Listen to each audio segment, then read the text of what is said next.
Shalom, pemirsa Kelapa Sukacita yang diberkati Tuhan. Pembacaan firman Tuhan kita terambil dari Injil Lukas pasal 16 ayat 10 sampai pada ayatnya yang ke-11. Oleh sebab itu, sebelum kita membaca akan firman Tuhan, mari kita berdoa meminta tuntunan Roh Kudus. Kita berdoa. Suara Tuhan selalu terbentang bagi kami dalam menegur, membimbing, menasihati kami.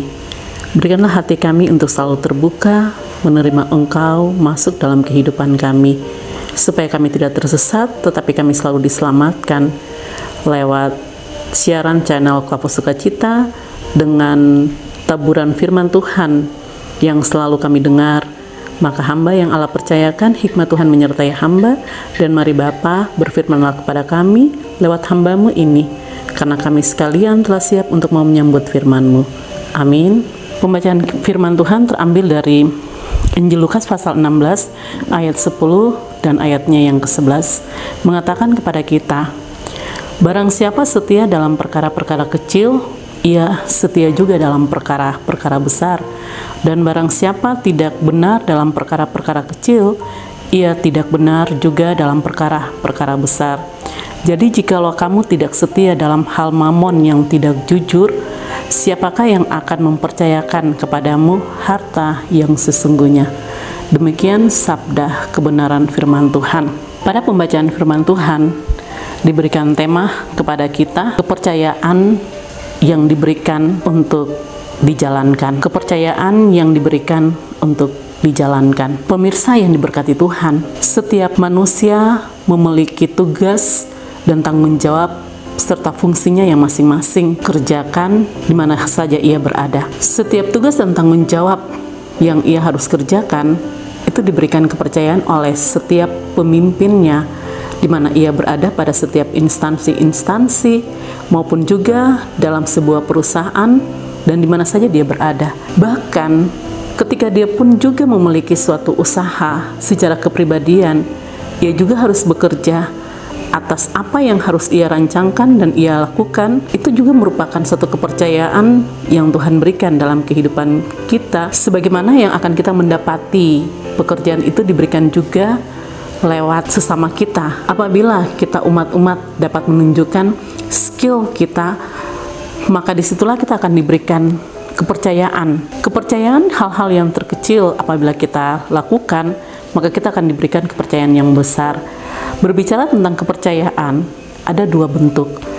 Satu kepercayaan dalam bentuk jasmani dan satu kepercayaan dalam bentuk rohani yang harus kita kerjakan. Dalam pekerjaan secara jasmani, yang sebagaimana tadi telah saya sampaikan, ketika kita berada dalam setiap instansi, kita diberikan kepercayaan dan kita kerjakan dengan baik sesuai dengan skill yang ada pada kita, maka kita akan diberikan kepercayaan yang lebih besar lagi yang diberikan kepada kita.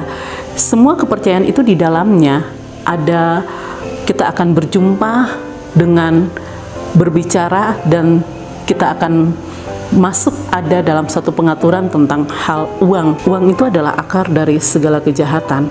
Setiap orang yang selalu melihat besar kecilnya uang, ketika ia mau menunjukkan bahwa saya telah diberikan kepercayaan dan mampu untuk mengatur, menyelesaikan pekerjaan sesuai dengan besar kecilnya uang, dengan memberikan pertanggungjawabannya dengan baik, berarti dia semakin dipercayakan. Tapi kalau ketika dia tidak mau menunjukkan kepercayaannya dan ia tergiur dengan uang besar kecilnya, yang ia selalu utamakan adalah uang, maka ia akan mengalami kehancuran dalam pekerjaannya. Pemirsa yang diberkati Tuhan, hidup sebagai anak-anak Tuhan, mari kita belajar untuk takut kepada Tuhan. Kita takut kepada Dia yang punya pekerjaan ini. Jangan kita menjadi orang yang tidak memandang dan berpikir bahwa Tuhan itu tidak ada dalam kehidupan kita. Apabila itu terjadi ada dalam kehidupan saya dan pemirsa, maka kita akan mengalami tersesat dalam kehidupan kita. Karena uang itu merupakan salah satu mamon yang akan membawa kita juga untuk menjadi orang yang tidak jujur. Maka siapa yang akan dapat memberikan harta sesungguhnya? Berbicara tentang harta yang sebagaimana tadi saya katakan bahwa kepercayaan itu ada dua bagian, kepercayaan dalam bentuk jasmani dan kepercayaan secara rohani. Maka bagian dalam kepercayaan secara rohani harta yang akan kita nikmati adalah harta surgawi, harta keabadian, harta yang kekal, bukan harta surgawi yang kelak nanti kita akan masuk, tetapi surga itu akan kita jumpai ada dalam dunia ini. Maka apabila sekali lagi menjadi penekanan, kita takut kepada Tuhan, kita belajar jujur, bahkan kita menjadi orang yang setia di hadapan Tuhan, dan kita selalu menjadi orang yang bekerja dan selalu berdoa dalam mengandalkan Tuhan dalam setiap tugas dan pekerjaan kita, hidup kita ini tidak akan mengalami kerumitan-kerumitan. Hidup kita ini akan semakin kita berjalan dengan merasakan kenyamanan, ketenangan, sukacita, dan kita tidak menyusahkan akan sesama kita, karena kita percaya bahwa Tuhan adalah sebagai penolong dalam kehidupan saya dan pemirsa sekalian. Oleh sebab itu, jadilah orang yang menjadi pekerja-pekerja yang berada di dalam setiap tugas dan tanggung jawab dalam menjalankan perkara-perkara kecil dapat diselesaikan, maka perkara-perkara yang besar juga akan Ia berikan dalam kehidupan saya dan pemirsa, yang selalu akan kita merasakan berkat Tuhan itu mengalir dan mengalir seperti air di sungai mengalir tanpa henti-hentinya, berada dalam kerajaan kepunyaannya. Amin. Mari kita berdoa. Terima kasih Bapa di sorga, Tuhan Yesus Kristus dan Roh Kudus, ajarilah kami untuk selalu berada dalam pekerjaan yang adalah milik Tuhan, yang Kau percayakan kami sebagaimana kami ada dalam bumi ini. Kami berada pada setiap instansi, baik itu dalam pemerintahan maupun juga pada setiap perusahaan, dan di mana saja kami berada, Tuhan tolong dan mampukan kami supaya kami menjadi umat-umat yang takut dan taat setia kepada Engkau Bapa. Tuhan Yesus, terima kasih. Ini doa kami minta pertolongan Tuhan dan kemampuan Kau berikan kepada kami. Biarlah kepercayaan Tuhan semakin Kau berikan bagi kami, supaya kami merasakan campur tangan Tuhan dan mujizat Tuhan begitu luar biasa dalam kehidupan kami. Terpuji-pujilah nama-Mu kekal sampai selama-lamanya. Amin.